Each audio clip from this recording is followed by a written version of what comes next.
చెక్కని చిత్రిక పడతారు, చెక్కుతారు, ఉలిబెట్టి చెక్కుతారు, సుత్తి పెట్టి కొడతారు, మళ్ళీ చిత్రిక పడతారు. ఎందుకో తెలుసా? చిత్రిక పట్టే కొలది నునుపుదనం తేలుతుంది, చిత్రిక పట్టే కొలది ఆకర్షణ వస్తుంది, చిత్రిక పట్టే కొలది దానిలో నునుపు వస్తుంది, చిత్రిక పట్టే కొలది దానిలో మనకి నునుపుదనం వస్తుంది. గుర్తుపెట్టుకోండి. ఎగుడు దిగుడులు ఉండవు, ఎత్తు పల్లాలు ఉండవు, ఏ వస్తువుకైనా అందం వస్తుంది. అవును, ఈరోజు దేవుడు నిన్ను చిత్రికపడుతున్నాడు. ఈ విషయాన్ని గుర్తుపెట్టండి. నీ భక్తి జీవితంలో ఎత్తు పల్లాలు ఉపయోగం లేదు. ఎత్తు పల్లాలు కలిగిన వస్తువు పెట్టుకుంటామా? లేదు కదా. ఒక చెక్కను ఆయన ఏం చేస్తాడో తెలుసా? చిత్రిక పడతాడు. ఎక్కడ హెచ్చుందో, ఎక్కడ తగ్గుందో, ఎక్కడ ప్రారంభించాలో కొలతలు వేసుకున్నాడు, గీత గీసుకున్నాడు. అవును, ఆయన హెచ్చు తగ్గులు సరిచేస్తూ ఆయన చిత్రిక పడతాడు. ఇది గుర్తుపెట్టుకోండి. యెషయా గ్రంథం 44వ అధ్యాయం. మనం ఎవరమో తెలుసా?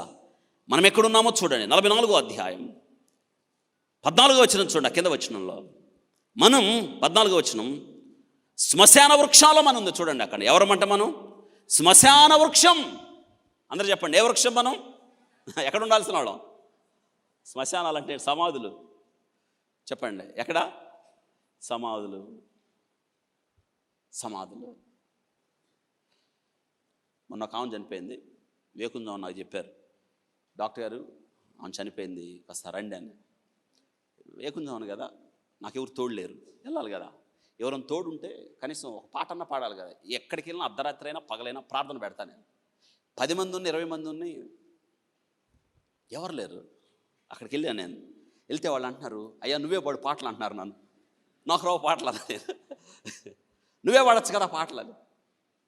నేను వాళ్ళందరిని కూర్చోబెట్టి, ఎవరు లేరు నాతో వేకుజాను ఉదయమే, ఎవరు లేరు. వాళ్ళందరిని కూర్చోబెట్టి నేను అన్న, మీరు పాడతారు పాటలు, మీ అందరికి వచ్చు. వాళ్ళు ప్రార్థనకి వెళ్ళరు అనమాట. ఆ ఒక్కటే వచ్చింది ప్రార్థనకి. ఇక నుంచి వినండి, నేను ఏడే కూర్చుంటా, మీకు చాలా వాక్యం చెప్తాను వినండి అని వాళ్ళ చేతే పాటలు పాడించాను నేను. వాళ్ళకి పాటలు పాడిదే చెప్పా. మీ అందరు ఎవరో తెలుసా? అరణ్యంలో ఉన్న చెట్లు మీరు. వాళ్ళకి అదే చెప్పా. మీరందరూ ప్రార్థనకు రారు, మీ అందరూ పాన్పరాగు తింటారు, ఆకొక్క తింటారు, పొగాకు తింటారు, అన్ని తింటారు. ఇప్పుడు మీరందరూ ఈమె ఈ పెట్టిలో పెట్టి చచ్చిపోయింది, మీరు బ్రతికుండగా చచ్చిపోయారు అన్నా నేను చెప్పాను. మీరు బ్రతికుండా చచ్చిపోయారు, మిమ్మల్ని వేసే బ్రతికిస్తాడు. ఎట్ట బ్రతికిస్తాడో అలా చెప్పాను. ఇదే విషయాన్ని జోడించాను. మనం శ్మశాన వృక్షాలం. శ్మశానంలో ఉన్నవారు మనం. ఎవరు వస్తారు చెప్పండి అక్కడికి? సమాధుల దగ్గరికి వస్తారా? సమాధుల్లో పెరిగే చెట్లకు విలువ ఉంటుందా? నువ్వు జీవించుతున్నావన్న పేరు మాత్రం ఉన్నది కానీ నువ్వెవరువే? మృతుడివే కదా. 2000 దయాలు పట్టినాయి వాడికి. శ్మశానంలో ఉన్నాడు వాడు. ఎక్కడ? సమాధుల్లో ఉన్నాడు. చెప్పండి, సమాధుల్లో. వాడు సమాధుల్లో ఉన్నాడు. ఒకసారి ఆలోచించండి. ఒక వ్యక్తి సమాధుల్లో యవనస్తుడు రాత్రింబవళ్ళు కేకలు వేస్తుంటే వాడి పరిస్థితి ఆలోచించండి. కుటుంబం ఉంది కానీ కుటుంబం తెలియదు వాడికి. వాడెవరో వాడికే తెలియదు. నష్టపోయాడు జీవితాన్ని. వాడు వెలివేయబడిన స్థితిలో తృణీకరించబడి, వాడంటే భయపడుతున్న వాక్యంలో రాయబడింది. ఆ దారిలో వెళ్తానికి కూడా చీకటి పడి తమ్మో వాడు ఉన్నాడు.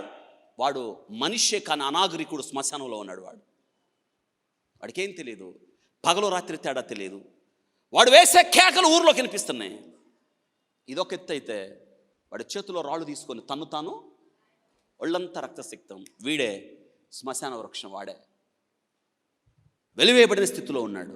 వీళ్ళు కలిసి వాడికి సంఖ్యలు వేశారు. కానీ ఆ సంఖ్యలను వాడు తుత్తునీలుగా తెంచేశాడు. నూలు పోగును తెంచినట్టు తెంచేశాడు. ఇది వాడి జీవితం.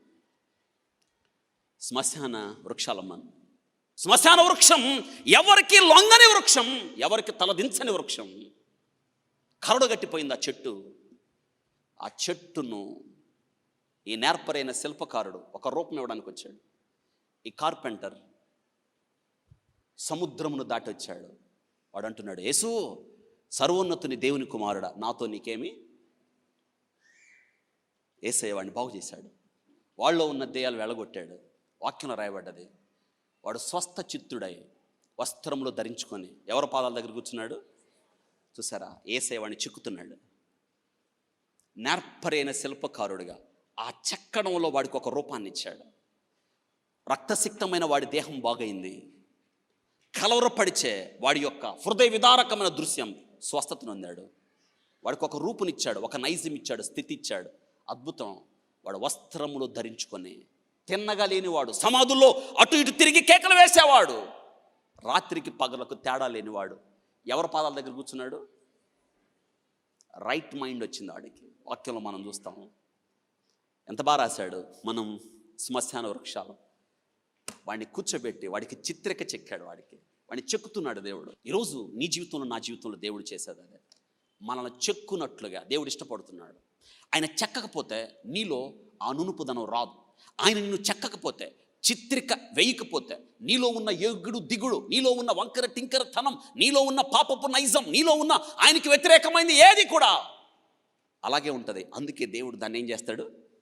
ఎప్పటిదాకా చిత్రికపడతాడు చెప్పండి? ఎక్కడి దాకా? అవును, ఆయనకి ఇష్టమైన దాకా, ఇక చాలు అన్నదాకా. అనగా నీకు చిత్రిక ఆపడం అనేది ఎవరిష్టం? దేవుని ఇష్టం.